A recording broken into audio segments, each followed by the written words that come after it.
Primera parte. Sobre el proceso de entendimiento individual. La esencia del proceso de entendimiento, o percepción, individual, creo que será muy comprensible el comenzar a definirlo por medio de un ejemplo. Como lo respectivo a la música que es escuchada por un tercero, es tal cual al como las palabras son escuchadas por un tercero, o al como una pintura es observada por un tercero.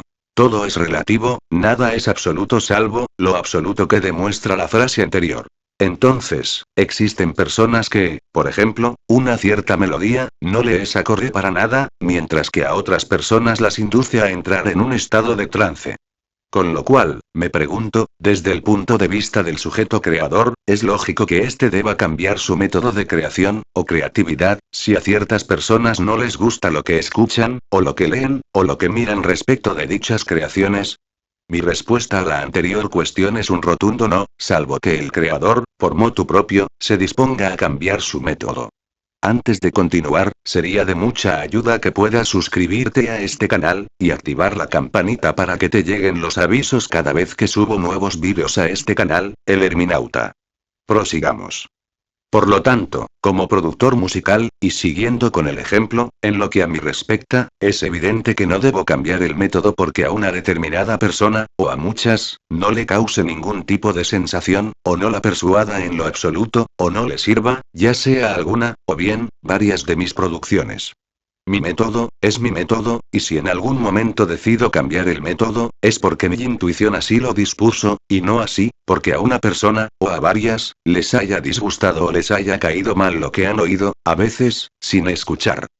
Todo es relativo. Mi música, como la de cualquier otro productor, es como un punto de vista dicho, o escrito, con palabras, ya sean habladas o escritas, o como una pintura plasmada sobre cualquier tipo de lienzo o en algún medio digital.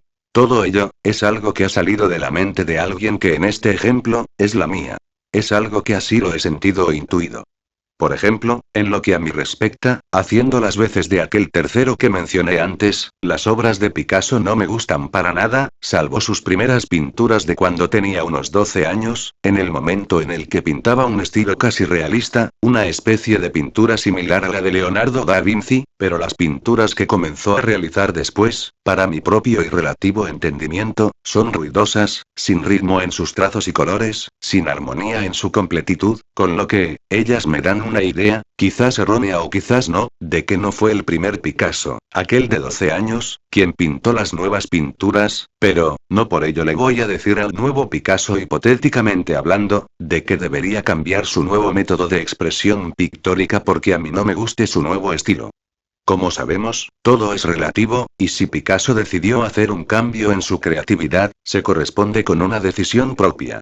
El entendimiento individual no discrimina a las cosas colocándole un adjetivo calificativo por delante, como por ejemplo, buen libro, buena pintura, buena música, porque solo hay libros, hay pinturas y hay música, y todo lo cual ha sido elaborado por otros entendimientos individuales diferentes al que intenta colocar dichos adjetivos calificativos, y es menester comprender que no existen ni buenas y ni malas cosas. Solo existen cosas esperando para que podamos introyectarnos dentro de ellas y analizarlas en su completitud por medio de nuestro entendimiento, de nuestra intuición. Y es en este momento, luego del proceso de inmanencia temporal hacia aquellas cosas, en el que nos damos cuenta de que dicha cosa se apega a nuestra percepción individual de tal o cual manera. Y para cada persona que realice lo anterior, habrá una percepción diferente. Por lo tanto, es evidente que no es lógico el expresar ideas sobre ciertas cosas anteponiéndoles un determinado adjetivo, como por ejemplo, voy a leer un buen libro, porque todo depende del resultado que haya arrojado aquella introyección dentro de la cosa, que en este último ejemplo, es un libro. Ya que para muchos será un buen libro y para otros muchos será un libro no tan bueno, o para otros muchos será un mal libro, o bien, para otros muchos será un excelente libro. Todo depende de la percepción individual y no del que ha creado la cosa. Segunda parte. Sobre las imperfecciones de los sistemas perfectos. A humanos imperfectos, sistemas imperfectos. A humanos perfectibles, sistemas perfectibles. Es decir, a mi juicio, todo sistema, de cualquier índole, es imperfecto, pero con una tendencia natural hacia la perfección. Y si esos sistemas generan subsistemas o suprasistemas adicionales, tendrán un poco más de cercanía a la perfección, serán casi, sin mácula. Pero, ¿qué haríamos en un sistema o mundo perfecto? A mi juicio ralentizaría el intento de cada ser humano de mejorarse por sobre sus propias versiones precedentes a sí mismo. Dejemos la perfección para los sistemas críticos, ya que si no hay perfección absoluta en el cálculo estructural de un puente, es muy probable que colapse. Aunque, la perfección absoluta no existe, porque cuando decimos que algo ya es perfecto, encontramos, o descubrimos, otra manera y otras leyes que hacen de ese algo, aún más perfecto. Sinceramente, la perfección aburre un poco, pero es muy necesaria en ciertos ámbitos para que, por ejemplo, el sistema que se nos viene encima, sea más perfecto del que se creía que era casi perfecto, es decir, el anterior, y ese sistema que se nos viene encima es, por ejemplo, la cuarta revolución industrial en la que ya estamos en sus comienzos desde hace unos años. Y es más, como nos convertiremos en una especie multiplanetaria, todo o casi todo lo que se ajustaba a nuestra vida, aquí en la Tierra, deberá cambiar, desde no tener más enfermedades. Ni las hereditarias, ni la posibilidad de contraer una, en nuestra continua relación con el medio en el que nos encontremos en ciertos momentos. Hasta el modo en que nos vestimos y nos alimentamos, ya que no nos podremos llevar las vacas a otros planetas, ni las enfermedades, ni la necesidad de comer carnes de animales terrestres, y ni la necesidad de tener familia, etc., todo ello, es parte de la perfección que se nos viene encima. Pero, más allá de dicha flamante perfección, siempre habrá espacio para más y más perfección, dependiendo de los destinos que tenga la humanidad a futuro, como por ejemplo, la quinta revolución industrial, la cual, ¿qué necesitará de nosotros que perfeccionemos? Y la respuesta podría ser: depende de qué sistemas comprenda la quinta revolución, y así sucesivamente hacia el futuro. A veces, para obtener la perfección, se debe usar cera. Toda estatua construida sin cera, se decía que era perfecta, de allí viene el término, sinceridad. Pero previamente, se debió destrozar a golpes una mole de mármol, para que la estatua tomara la forma que sus diseñadores tuvieron en mente y luego en planos y en dibujos. Entonces, desde el punto de vista del arquitecto de ciertas obras de arte, se debe destruir lo que, a juicio del arquitecto, no es necesario para lo que él tiene en mente, hasta que se la logra plasmar en la realidad, y es allí, en el final de la obra, en donde vemos dos escenarios. Primero, veremos incontables trozos amorfos de mármol esparcidos por el suelo, y segundo, veremos una hermosa estatua, o proyecto terminado basado en un diseño. Ambas cosas, lo que se debió dejar atrás, los que serían los pedazos de lo viejo y amorfo, abrieron paso a una gran obra. Y esta idea es lo mismo que lo que sucede hoy en día en el planeta. Existen fines más altos que lo que percibimos a simple vista, ya sea en nuestro entorno, o por medio de las luminiscentes pantallas. Si en el ejemplo de la piedra y la estatua, alguien externo al escultor viera lo que éste comenzó a hacer con la piedra, diría que es una locura, es horrible que alguien esté rompiendo una piedra tan hermosa como lo es el mármol. Sin saber el fin último o el fin más alto que el escultor tiene en mente, asignado a ese pedazo temporalmente amorfo de mármol. Y cuando esa tercera persona vea la obra magna terminada, recién allí comprenderá la idea final del escultor, si es que es paciente, si es que sabe esperar. De lo contrario, seguirá pensando, una y otra vez, que el que golpea la piedra es una mala persona, sin saber cuál es el objetivo final de lo que hace. El ejemplo anterior aplica, tanto para lo que sucede hoy en día, como para lo que ha sucedido históricamente, como para lo que sucederá a futuro. Tercera parte. Si la obra final no se corresponde con el diseño, ¿es culpa del escultor o de las herramientas de trabajo? Uno debe ser un servidor para, o debe servirse de, una determinada orden filosófica. El problema planteado no radica en el simbolismo, no se corresponde con los elementos de trabajo, no se halla en los arquetipos, por lo tanto, nada de ello se debe cambiar. Es el hombre, quien, a veces, no sabe utilizar todo lo anterior, es el ser humano el que debe cambiar y aprender a usar las herramientas para el fin específico para el que fueron determinadas en la realidad. En dejar de ser individualistas, para ser individuos, en dejar de ser interesados en el poder y en el estatus, ambos efímeros, y que algunos piensan que los tendrán de manera ina eternum, para pasar a interesarse en qué es lo que cada miembro puede ofrecerle a una determinada orden filosófica y de moral. Es decir que, cada miembro no debe servirse de dicha orden, sino que debe ser un servidor, y sirviendo a la orden, es consecuente el servir a los demás, a cualquier otra persona del mundo, ya sea, sacro y barra o profano. El problema no está en las herramientas de trabajo, sino en el cómo las utiliza cada quien. Por lo que, si las usa para beneficio propio, poco durará ese beneficio, más si las usa para el mejoramiento propio, mucho durará ese mejoramiento, y en este punto, estará en condiciones de hacer extensivo ese automejoramiento a los demás, a quienes pueda alcanzar con su alma que ha muerto una y mil veces, y que gracias a que ha utilizado las herramientas, de manera correcta, ha renacido una y mil veces, y de tanto morir, y de tanto renacer, llegará a ese opus magnum alquímico, a que la carne se le desprenda de los huesos, y que lo material deje de ser algo importante, porque lo material genera apegos, genera necesidad de posesión. Y el ego no resiste a la necesidad antropológica de recompensa, algo meramente heredado del mundo animal. Y si sucede lo inmediato anterior, evidencia una utilización incorrecta de las herramientas arquetípicas. No existe problema alguno en las herramientas, ni en el sincretismo de cierta corriente filosófica. El problema radica en el uso que se hace de dichas herramientas. Si se las usa bien, la sociedad comenzará a ser mejorada, solamente a partir de la mejora de un solo miembro. Caso contrario, la sociedad empeorará, pero no por culpa de las herramientas, sino que, por quien las ha utilizado erróneamente. Reitero. Uno no se sirve de una determinada orden filosófica, sino que, uno sirve a dicha orden, y al hacerlo, como consecuencia casi directa, sirve a la humanidad toda. Al usar bien las herramientas, se generan filántropos. De lo contrario, misántropos, y quizás, personas que nunca estuvieron preparadas para servir a otros, y siempre estuvieron acostumbradas a servirse a sí mismos, lo cual es algo inaceptable, pero que, con el tiempo, el eterno retorno hará que las herramientas sean cada vez mejor utilizadas en favor de muchos, y no así, en favor uno. Cuarta parte. Maldito el varón que confía en el hombre, y pone carne por su brazo, y su corazón se aparta de Jehová. El peso de la conciencia.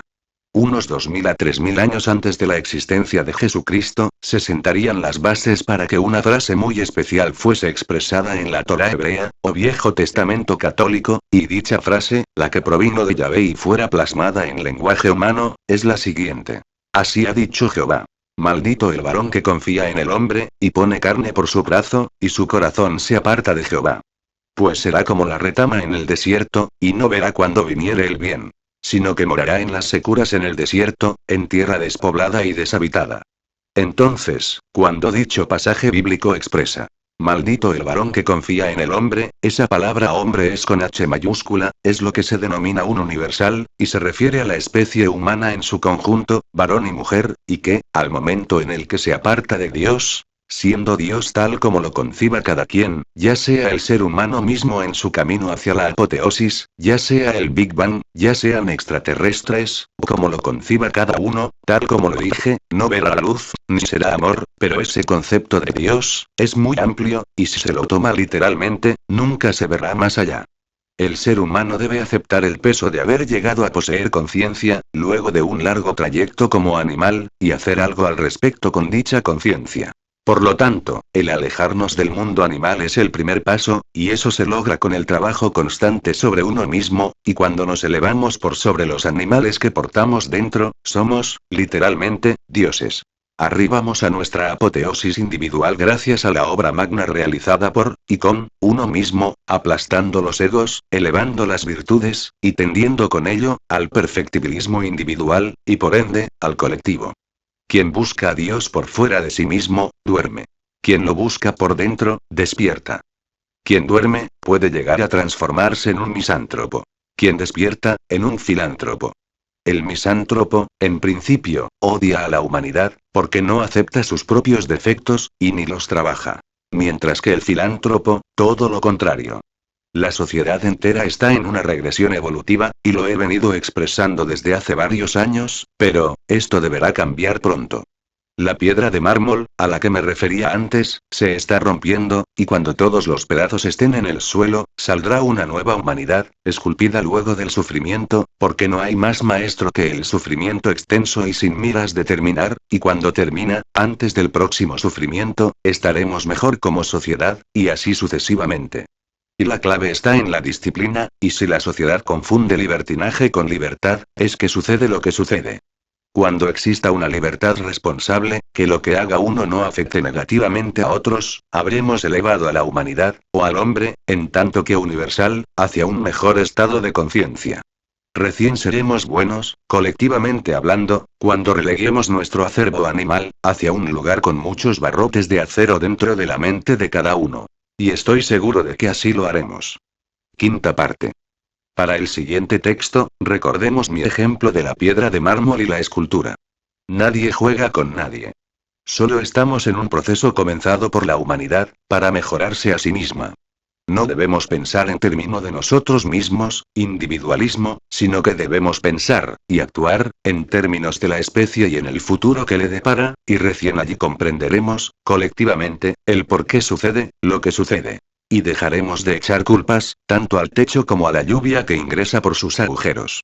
Por consiguiente, en cuanto la humanidad se encuentre preparada para afrontar un responsable liberalismo de pensamiento, la humanidad misma se autoliberará de sus propias cadenas. Hoy en día, la humanidad es como en una familia, en donde los padres, que no son padres infantiles, aunque hay muchos por cierto, deben colocar determinados límites a sus hijos, porque, como sabemos, los niños, son casi todo ego y muy poca conciencia, y por ello los adultos somos los que debemos darles, simbólicamente hablando, mazo y cincel a esos egos de los niños, hasta que esos niños sean adultos, y al trabajo anterior, sepan hacerlo por sí mismos, por lo que respecto de la humanidad, respecto de la masa social, es lo mismo que aquella familia hipotética, ya que la masa social necesita límites hasta que la maduración de su psique colectiva sea tal, que se evidencie un despegue tangible de lo que nos mantiene atados colectivamente al reino animal. Sexta y última parte. De la maldad y de la bondad. ¿Por qué todavía no hay bondad absoluta? ¿Deberemos convertirnos en una nueva humanidad? En cuanto a la maldad y a la bondad, ambas son inherentes a aquella herencia arcaica, del reino animal. Pero, de todos modos me pregunto, ¿para que el bien exista, es necesario que también el mal exista? Porque si el mal no existiese, ¿para qué le llamaríamos bien al bien, no es cierto? Un piso ajedrezado no existiría como tal, si faltase el color negro o el blanco. Una montaña no existiría sin su valle. Un hoyo hecho en el suelo, no existiría sin la tierra que se extrajo de él y se dejó a su lado. La muerte no existiría si no existiese la vida. La oscuridad no existiría si no existiese la luz, porque todo y el todo provinieron de la luz. El odio no existiría si no existiese el amor, recordemos que el odio es una herencia animal, más el amor se corresponde con las variadas virtudes propiamente humanas, por lo que el amor es conciencia, y si no hay conciencia, el odio deja de ser definible, y por lo tanto, no existe. La dualidad es inherente a nuestra especie, y a veces, y haciendo memoria del ejemplo del mármol y de la estatua sin mácula salida a partir de él, para evolucionar como especie, la maldad y la bondad juegan sus juegos, juegos que, quizás, fueron diseñados para que el resultado final de dicho juego sea un bien mucho mayor que si solamente existiese la bondad absoluta. La idea, es el equilibrio de la maldad y de la bondad hasta que llegue el momento en el que nos hayamos despegado tanto del mundo animal, que la maldad y la bondad sean cosas de nuestro pasado evolutivo, y una nueva humanidad se abrirá paso. Mientras estemos atados al mundo animal, seguirá la dualidad rondando nuestras vidas. No debemos luchar por eliminar la maldad, porque se elimina un factor de una ecuación que nos define tal como somos hoy en día. Sino que debemos luchar por despegarnos del mundo animal, y ya hemos hecho parte de ese trabajo, con la obtención de la conciencia de nuestra propia existencia y del entorno, y muchas otras cosas más. La maldad y la bondad son partes inherentes de una misma ecuación, como la noche lo es al día, o como el yin lo es al yang, y dentro de la bondad, siempre habrá un poco de maldad, y dentro de la maldad, siempre habrá un poco de bondad, y por lo tanto, el equilibrio se mantiene, mientras tanto sigamos con nuestra herencia animal. Pero, cuando nos despeguemos, allí sí, el intentar filosofar sobre la innegable dualidad de la existencia, será muy diferente a mi juicio, ya que debemos preguntarnos qué tipo de humanidad seremos cuando nos despeguemos del mundo animal,